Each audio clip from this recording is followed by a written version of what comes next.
Some North Texas families are upset over what they call very limited access to a historic cemetery. It's a small cemetery just off Cockrell Hill and I-30 in Oak Cliff, but it holds a big place in the heart of many North Texas veterans. Fox 1's Melissa Cutler, live just outside the gates there. Melissa. Well, Steve, you wouldn't know that a cemetery even existed here if it wasn't for that very small green cemetery sign. But to get access to it, you have to go through this gate, this barricade that has a padlock on it. Now, about a quarter of a mile away from here is the historic cemetery, but to get to it, you have to cut through a private parking lot. The company that leases the building here says they do give adequate access, but some families say that access doesn't go far enough. He comes here every single day.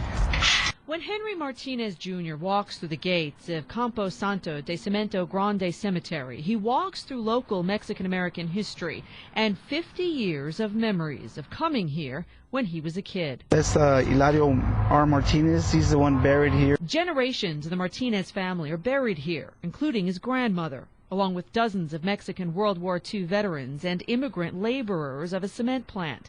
There's makeshift metal gates around each plot, headstones in handwritten scrawl, and crosses worn with time. All these people, this is their cemetery here. There's a historical marker explaining that the last person was interred here in 1945. He was Junior's uncle, Eladio Martinez. That's Hilario. He's the one that's buried here. Junior's 86-year-old dad tries to visit every day, but he can't always get in. I have a hard time trying to get in here because we don't have access in here. The cemetery is about a half acre, hidden behind a building leased by AT&T, and between a padlock on one gate way up at the front and a keypad on another gate. He gets emotional. He cries. Can't break that. It's too thick.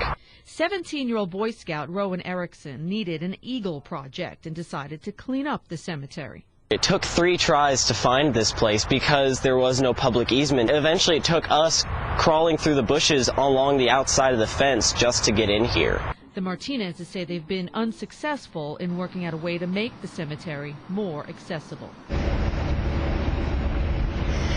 Now, AT&T says it doesn't own the cemetery, doesn't own the property. In fact, they're tenants. This is leased, but they do operate the gates and conduct the security measures. Now, the company issued a response, and this is what they said. They said they can freely access the property from 11 to 1 every weekday.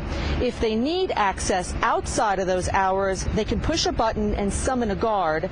And we have a number for the property manager who will respond immediately and let them in. Now, the Martinezes say they're familiar with these options, but they say oftentimes they have to wait a half hour to 45 minutes for either the property manager or someone else to let them in.